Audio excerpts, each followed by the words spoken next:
ছোট বাচ্চাদের জন্মের পর যে টিকা দেওয়া হয় শরীয়তে এটা জায়েজ আছে কিনা? ছোট বাচ্চাদের জন্মের পরপর হোক বা পরবর্তী সময় হোক যে টিকা দেওয়া হয়, এই টিকা নিয়ে নানান আলাপ আলোচনা আছে।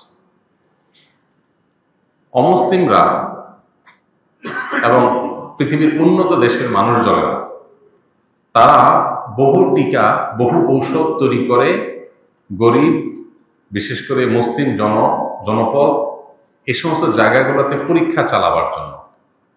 এই নির্মম বাস্তবতার কথা এই সময়ে সামান্যতম সচেতনতা আছে এরকম মানুষ মাত্রই জানেন। যে কোনো একটা মেডিসিন তৈরি করা হয়েছে, এটার বড় ধরনের কোনো সাইড এফেক্ট থাকতে পারে, সেটা পরীক্ষা চালানো হয় কোথায়? গরিব দেশগুলোর উপরে।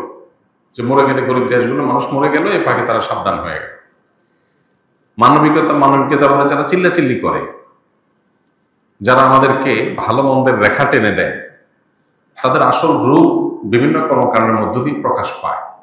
এর মধ্যে এটা একটা, যে আমাদের মতো গরিব দেশগুলোর উপরে তারা বিভিন্ন রকমের পরীক্ষা নিরীক্ষা চালায়। এই সমস্ত বাস্তবতাকে মাথায় রেখে, বিশেষ করে টিকার নাম দিয়ে সেখানে কি দেওয়া হচ্ছে না দেওয়া হচ্ছে, ক্ষতিকর কিছু আছে কিনা, এটা নিয়ে নানা রকমের ধোঁয়াশা থাকে, বিভ্রান্তি থাকে, সন্দেহ সংশয় থাকে। এই কারণে যদি কেউ টিকা গ্রহণ না করে তো সেটা রাইট অবশ্যই তার আছে, বরং কোনো কোনো ক্ষেত্রে সন্দেহ হলে, বিভ্রান্তির সুযোগ থাকলে সেটা থেকে বিরত থাকাটাই বরং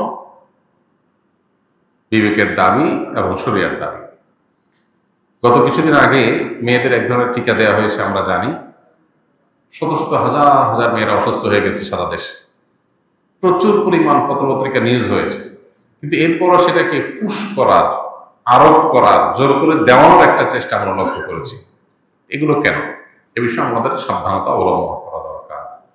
তো এই জন্য এই সমস্ত টিকা, বিশেষ করে যেগুলো নিয়ে আমাদের সন্দেহ হয়, সংশয় হয়, বিভ্রান্তি তৈরি হয়, সেগুলো গ্রহণ না করার সুযোগ আছে।